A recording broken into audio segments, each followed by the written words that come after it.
Hi everyone, it's Sunday, October 7th, and it's time for another HideNet Week in Review. I'm Vera Dordick. From Italy this week, our European editor Andrea Guolo tells us that the market is unchanged during the week after Lineapel.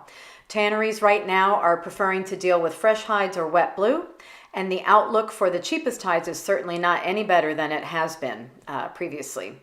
Andrea also takes a closer look at the luxury market and how it has been driving the leather sector in Italy recently, as well as what implications this may have for the industry as a whole, especially in Italy. He also takes a deeper dive into what's happening with the economic furniture sector, so you'll want to have a look at that. With regard to prices, we have all the news on the regular selections, including cows, which have been generally quiet since the tumult that occurred during Lineapel with those prices. From Brazil, Latin American editor Ronald Guiel reports that prices remain generally stable, but it is indeed possible to negotiate prices lower than the reference level for larger contracts.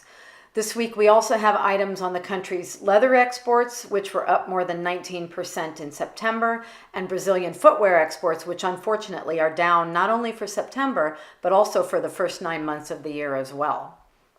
Elsewhere in Latin America, we have news that one leather sector is softer in Argentina, and with regard to the economy there, things are still volatile and it's very tough to make projections right now.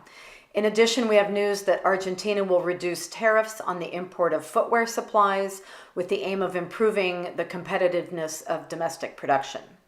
This week's report also has some items on footwear brand activities in Latin America, along with a piece on Uruguay's slaughter of female cattle, which hit a 9-year high.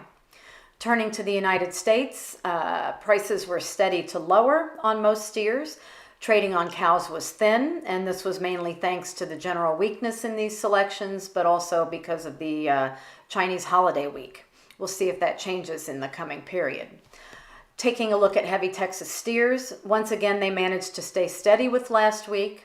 And then with regard to the export report, while rawhide sales were nothing to write home about again this week, wet blue sales had a stellar period, bringing sales above slaughter, which has not happened very often lately at all. We also have monthly averages for September this week, along with the year-to-date averages for all the export numbers, so you'll want to have a look at those.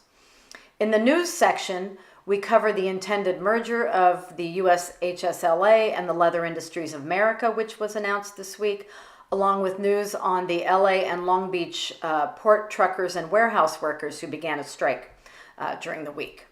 With that, that's all we have for the period. Until next Sunday night, good night from HideNet.